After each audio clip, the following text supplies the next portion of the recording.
Hey folks, as you can see, I'm talking today about Mars in all 12 signs. We're going to be going through the big red guy, the big red planet Mars. We're going to go over his nature, how he shows up in life. We're going to talk about this evolutionary process of Mars, how it can really anchor our life in many ways. Then we're going to go through each of the signs, how he brings strength to different areas of life based on the sign that Mars was in when you were born.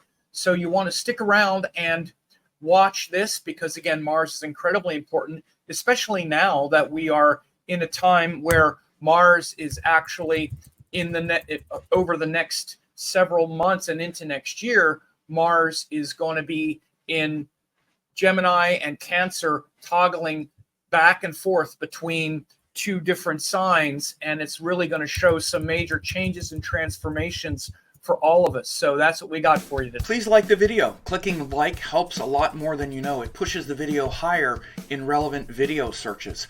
Also, please leave a nice comment. Comments also help more than you know as it raises the video in searches. Many times with hundreds of likes, there are only a dozen comments and they can be disproportionately negative. So be positive. Let me know if you like this. Even just a few words really help. So subscribe, ring the bell to get notified of upcoming videos. Yeah, that would really help me a lot, and I appreciate that. So let's dive right in. First, we want to understand, what is Mars? Mars shows the courage to fight underneath it all. When you want to encapsulate Mars in a very succinct statement, it's the courage to fight. But what are we fighting for? This is the difficulty, because this courage to fight often shows up when we don't have the courage to be clear and we're not aligned with our true source of strength, again, which is another Mars principle. Then there's just a lot of frustration because we want to fight something, but maybe we're not sure. We don't have the courage, so we get frustrated inside, and we get too emotional about our battles. This is why Mars is in its debilitated sign, in the sign of Cancer, where we get too emotional about the fight rather than being, calculating, which is shown by Mars in Capricorn. So the courage to fight, but not being overwhelmed by frustration. As you can see, it also says destruction. Destruction. We're all destroying things all the time, as much as we might not like to think that, oh, I don't destroy, I'm not destructive. You are destructive. We're all destructive. Destruction is a part of life. You have to destroy things. In order to create something, you need to destroy something else, right? Before you can grow flowers or vegetables, you have to pull out the weeds. You need to destroy the existing situation in order to create the space for something new. In order to grow spiritually, first you have to destroy your own ignorance. And again, this is why, for example, like in the celebration of the Divine Mother, the triplicity of the goddess, the first one is Durga, which is related to Shiva. It goes in and destroys the existing darkness. We need to be willing to have that destroyed rather than destroying others based on our dark, paranoid fantasies. We need to destroy our dark, paranoid fantasy first, right? Rather than destroy an imagined scenario based on our own weakness, which is another key to Mars. As it says here, strength. Strength is the opposite of weakness. So when we have authentic strength, and in the areas of life where we have strength, think of the things where you do have strength. Then when something shows up that you need to destroy, you can do it. You do it with clarity. It might not be enjoyable, but that's one of the powers of Mars, is it allows us to do things that aren't necessarily enjoyable, but need to be done. We need to, we don't want to get out there and just till the garden and weed the garden. I remember growing up, I used to have to go out and weed the garden in my grandfather's house because they wanted to grow string beans. I want to go play somewhere and I have to go weed the garden, right? It's not fun. But again, so you can't go from not having any flowers at all to having flowers. It doesn't work like that. You have to destroy what's existing, and you need to be willing to do that difficult work because it's not easy. Again, Mars gives us the strength to do what we know is right in order to maintain our own inner strength and in order to accomplish the things we want to accomplish. So when we're in alignment with those things, then we're very disciplined about our actions, and our actions become disciplined, not random and chaotic and destructive. Again, I said destruction, but not destructive. Notice the difference. We have to destroy things, and Mars is the precision of destruction, destroying what needs to be destroyed, which is usually in our lives our ego, our ignorance, our fears. And again, when we have courage to fight, that's the real courage first, is the courage to look at ourselves. So again, when we're able to do that, then we have strength, and then that is an aggregate of what discipline is. Discipline is being able to do that in the moment. For example, you wake up in the morning and you have a choice between what's going to make you feel good right now or make you the happiest, or what is right. And they're not always the same thing. They're not always the same thing. In fact, they often aren't the same thing. For example, you want to wake up and you want to eat, 5 pancakes with butter and syrup and all that. Okay, that might taste good, but that's not going to make you stronger. Instead, less food, the best food, getting up a little earlier, doing those things, but it's hard to do it. So again, the nature of Mars is to bring the discipline to do those things eventually. And that leads to, that's really what strength is. Now, again, I also put opinions here because we have to be very careful. I talk about this quite a bit, that Mars can look a lot like Mercury because we have a lot of opinions, and many times those opinions can masquerade as ideas. I'm thinking, okay, this is how I think. Okay, they're ideas, but opinions are related to Mars. This is right, that's what should happen, and my opinion is where we're defending what we think is right. That's an opinion. There's nothing wrong with that, by the way. And even the thoughts of Mars are simple. They're like, this is right, this is wrong. Black and white thinking is Mars. But black and white thinking is also what we call opinions. But opinions are not communication. When there's opinions, there's not communication. If you're trying to communicate with someone's opinion, you're not communicating. You're just listening to their opinion. And again, sometimes people have opinions, they think, and they want to have you try to change their mind and convince them that your information will change their opinion or change their mind. After a while, you realize this is just pointless. Think of things like in politics or whatever. And most of the time, opinions are just driven by beliefs. I believe this is true, so now I have an opinion that allows me to defend what I already think is right. So again, this right and wrong is very much how Mars operates. And again, you want to understand that the next planet after Mars in the procession of planets is Mercury, where instead of just using our black and white thinking, which is very animalistic, fight, flight, right, wrong, good, bad, binary thinking, Mercury comes next and goes, well, wait a minute, maybe that's not right. Oh, there's this, but there's this too. That's Mercury. And that's what good communication is about. Now, understand something. Mars is not good communication. If Mars is communicating, it's usually called an argument.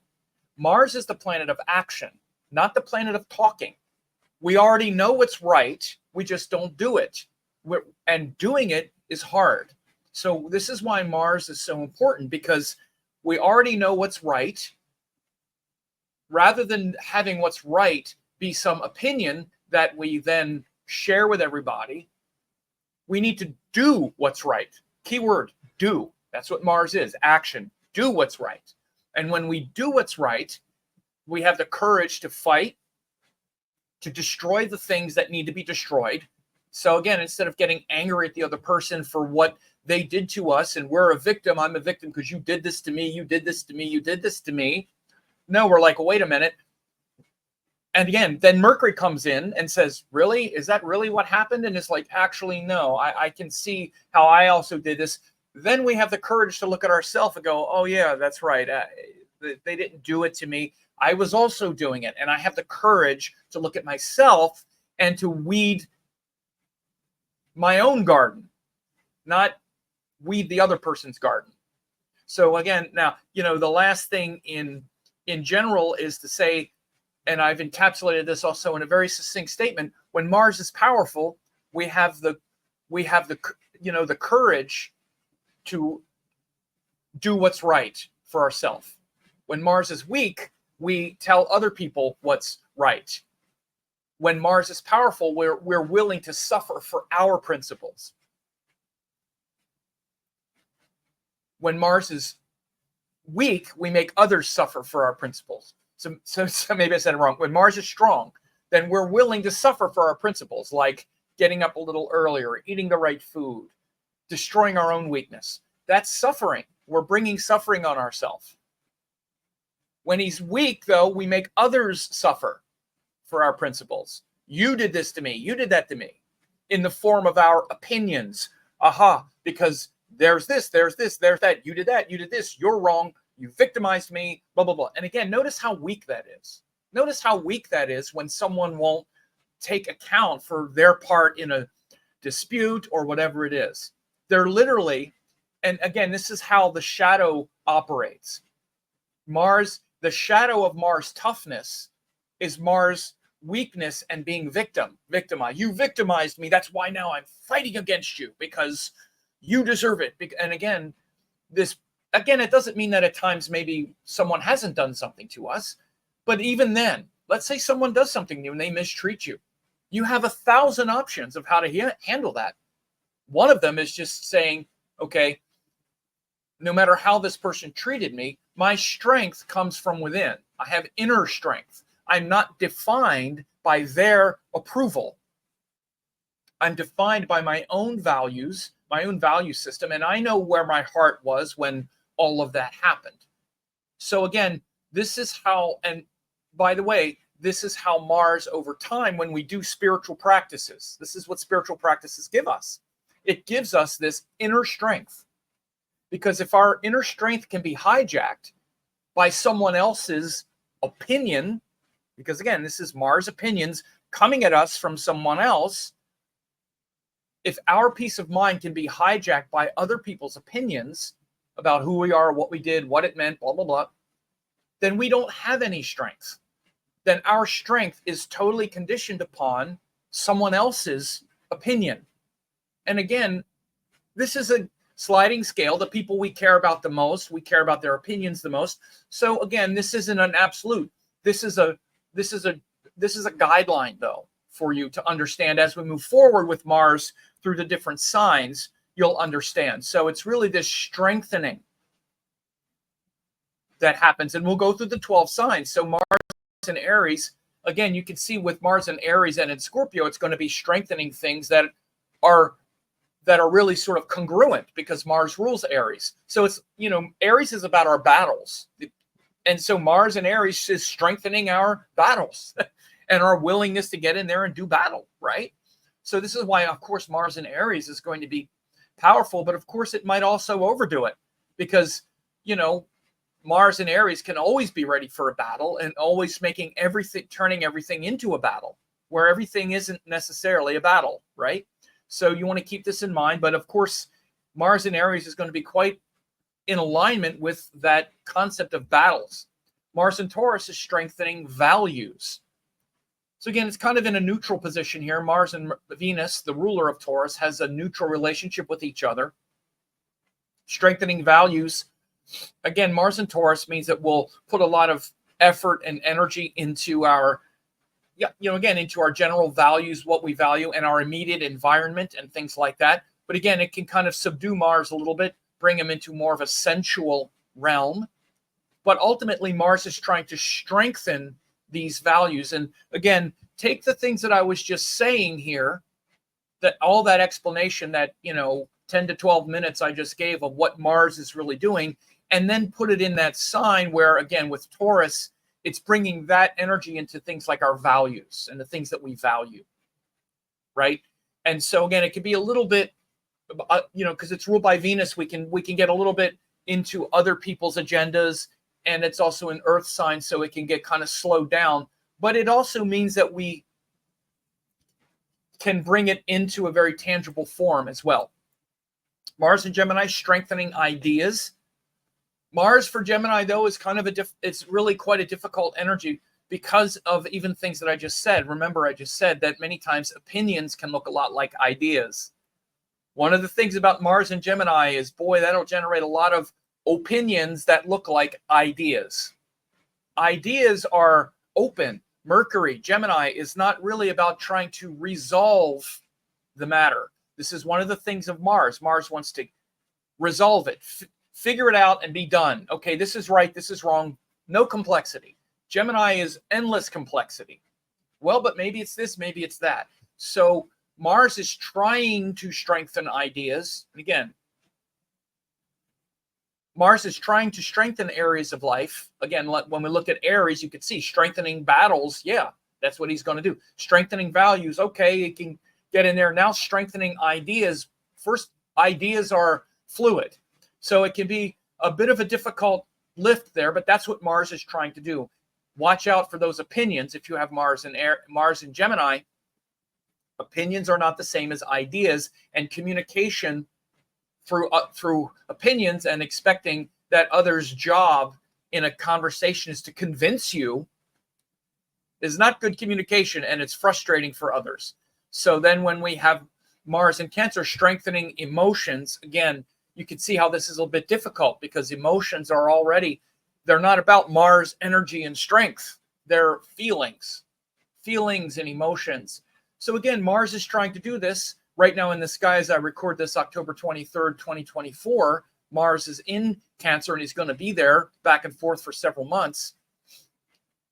Strengthening emotions, that's what Mars is trying to do. So even though it's a difficult sign, it doesn't mean Mars can't and doesn't bring power into that area of life, but it comes through frustrations. It generates a lot of frustration to try to strengthen the emotions, like I just said. Eventually, it leads to strengthening the emotional responses, but it comes through a lot of frustration and feeling victimization complexes and things like I said before about when Mars gets too emotional. So notice this, and again, what it's really trying to do is bring that discipline, again, discipline into the emotional state. But you can see emotions aren't disciplined, but spiritual practices are. So doing spiritual practices and sort of, every day doing the right things with our spirituality, spiritual practices helps regulate our emotions as well, right? Oops. So then we have Mars in Leo. Let me go back here. Strengthening identity. Okay, you can see this is quite in alignment, right? Mars is defending that identity, strengthening, defending our identity, which is Leo. Leo is naturally the sign of our sort of truthful identity and that joy of being the sun, the radiant self, ruled by the Atman, right? Not this separate identity, not like through the ego, but through that radiant, powerful self. That's what Leo is. So Mars and Leo strengthening that identity. You can see how that's very much in alignment. That happens to be where I have it, right? So when something shows up that maybe questions not necessarily my identity, but my vision and purpose based on my identity, let's say, right? Or based on that Atman, based on that higher purpose that the sun brings. When something comes into like question that, Mars is going to, wait a minute, right? So Mars and Leo is really one of the better placements. Of course, in the fire signs, you would expect that. So you can see that alignment. Mars and Virgo strengthening details. Again, Mars and Virgo is very powerful for doing that. I've seen many times that people who have Mars and Virgo, they're very drawn to things like Vedanta and these systems where we take that Mars and that destruction in Virgo, where there's a lot of details and ideas, and we go in there and really are willing to destroy our own sort of ideas. And it can really lead, especially to things like yoga and spiritual practices, because, again, Mars is trying to do the right thing, and Virgo is very detailed, right? So I would say, between the two Mercury ruled signs, Mars and Virgo is probably more preferred. In Gemini, it becomes way too conversant, and again, more arguing because Gemini is so verbal. Virgo is more internal. So you'll see Mars in Virgo has a lot of this power to organize our environment, structure things. But again, it can also lead to a lot of frustration around the details and kind of ADD, again, not an illegal diagnosis or a formal diagnosis, but a kind of obsession and worry and stress over the details as well. And this kind of like hyperactivity around, again, worrying. That's the biggest problem of Virgo, is worrying about all the details. And Mars is quite intense about, figuring things out and destroying them. So it needs to be careful with that quality. So Mars in Libra, strengthening agreements. Again, Mars and Venus here, because Venus is the ruler. Again, they have a complicated relationship here in that sense, but it's really kind of a neutral relationship. I would say it's not as bad as one might think, because again, but it can be confusing. And the reason is because, again, Libra is where we can tend to give up too much ground in our interactions. Mars is where we're saying, no, me.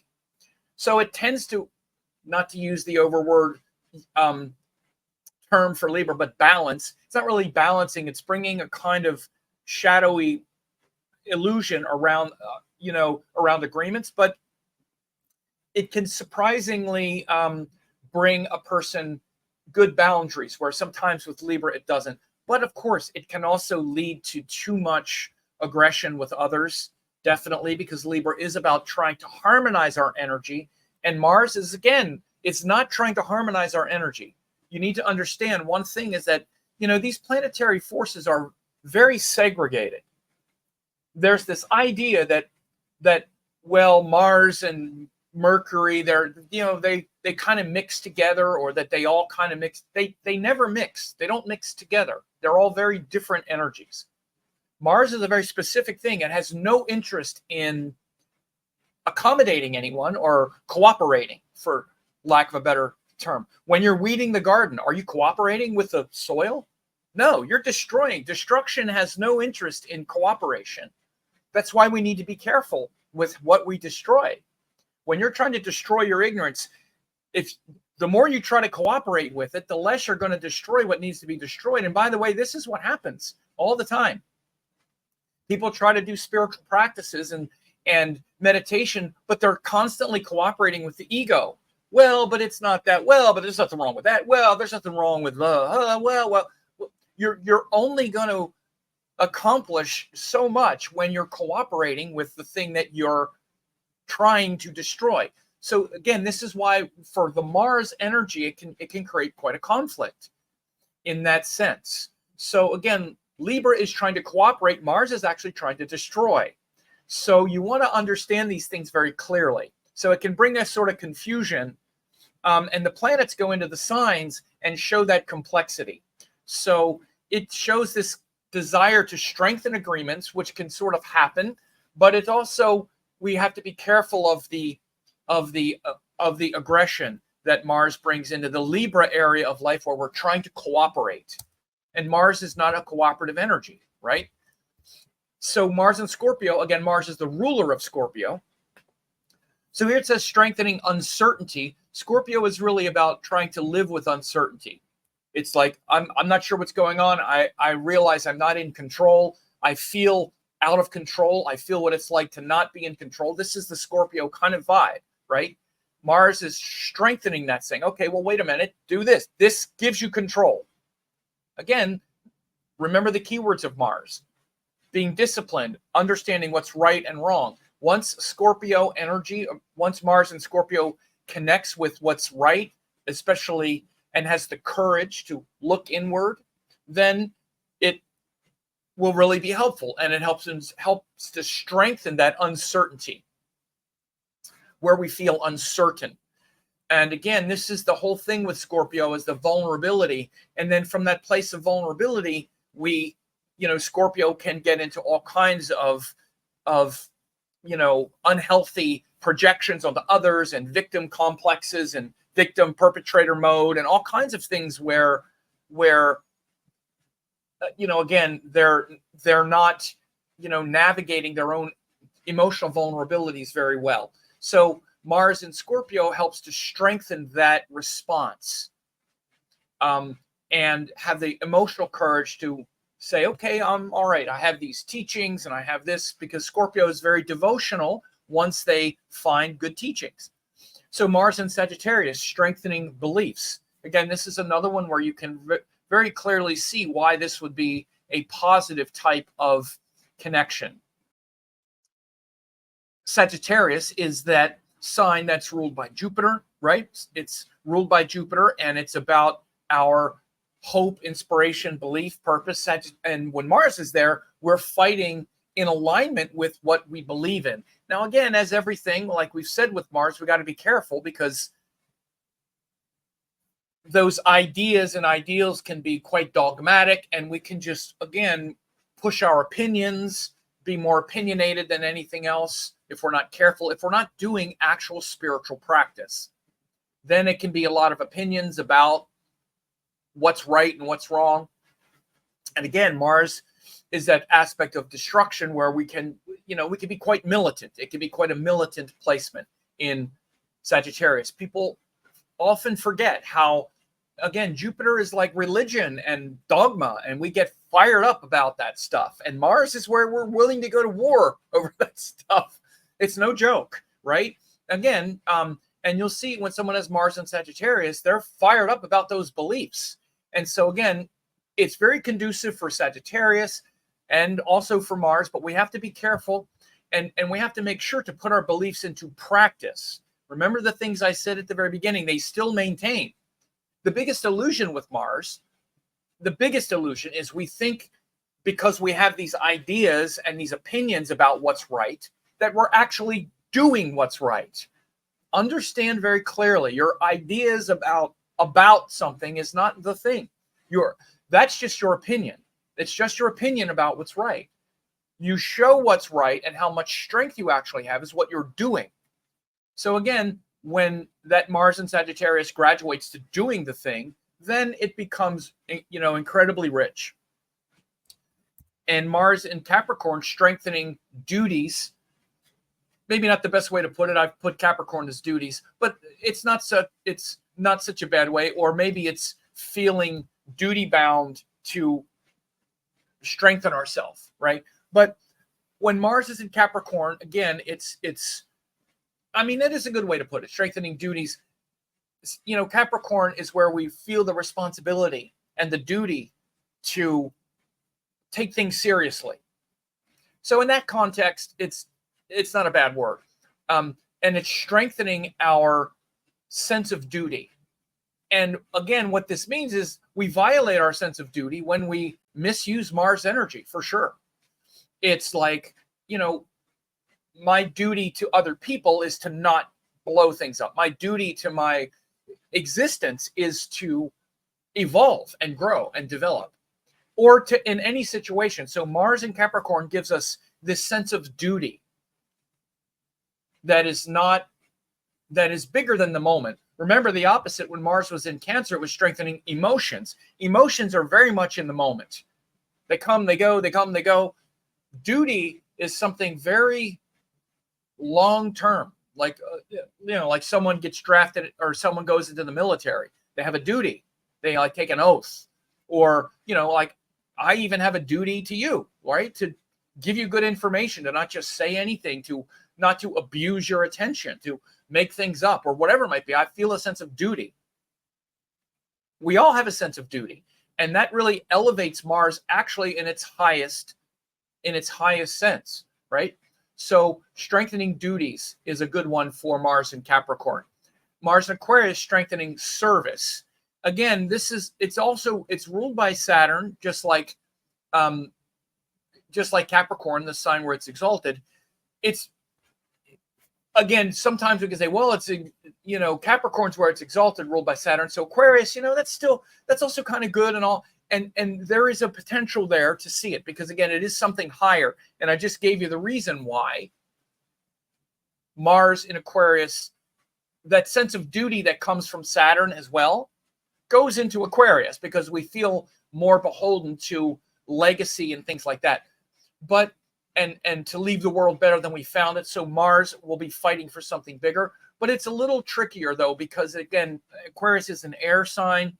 It's often just related to our sense of competition with others, competing over ideas and whatnot. So Mars in Aquarius needs to be careful to not get too bogged down in the individual competition and battle with people in public or whatever. It can be a kind of quite a rebellious and kind of, I don't want to say trolling, because that's a very modern term, but a sort of, fighting against just being sort of bratty for the sense of being bratty. Again, this is one of the things about Mars. It's kind of like a child energy. So Mars is rebellious. Like Aquarius is like the collective. So think about a child who's in a large family or whatever, right? He's like, this is mine, right? And kind of migrating that, because we're not getting enough attention, Mars can be this kind of lashing out energy. But eventually, again, it does have a sense of service in Aquarius. So it's kind of neutral in this way. But that's the way you would see it. And eventually strengthening that connection to service is what Mars is trying to do. And here in Pisces, Mars is strengthening the capacity to surrender, strengthening surrender, right? Interesting thing to ponder, again, because it takes a lot of courage to surrender. In fact, it takes the most courage of anything you'll ever do is surrender to others. Surrender to your highest self. Let go of the ego. Let go of that false self. And I say this all the time, and we don't hear it because we're hearing it through our ego, but you're 99.999% ego. That's what the ego is. It's your illusion that you're this separate person. And surrendering that is the hardest thing there is. So Mars in Pisces really can give us that courage to look in and say, I'm not of this world, and I can let it go. I can let it go because I'm not of this world. So very powerful there. So a couple other things before we go. You can see I have two things here for this incredible Mars shift right now. You could go to marsebook.com and get a free ebook. It's a flip book as well. It's an interactive ebook, not just a PDF that you download, but also, again, on your phone or whatever, you can watch videos embedded in the flip book and also in the ebook. Very easy to get all this access to this incredible Mars energy, where I have hours of videos embedded in the ebook as well. You can go, just give your name and email address there, marsebook.com. And also, again, if you haven't gotten this yet, I've been doing this for several months. This marswebclass.com, this crazy Mars shift that's happening from, it actually started the end of August 2024, and it goes until June 2025. The world is in a crazy transition right now, and this Mars shift, this Mars transit, is a big part of seeing what that means. And I talk about that for the world, for your sign as well, each of the 12 signs, what these shifts of Mars going back and forth between Gemini and Cancer mean for everyone, including you. So that's what I got for you today, and I hope this was helpful for you. And I hope that you use that Mars energy skillfully, particularly now as he's going back and forth. He's in his debilitated sign as I record this in October 23rd of 2024. But either way, wherever Mars is in your chart, he's the energy and the planet of bringing discipline and courage to look within, to surrender, to let go, and to find true inner strength. Thanks for watching. Don't forget to like, comment, share, and subscribe to the channel.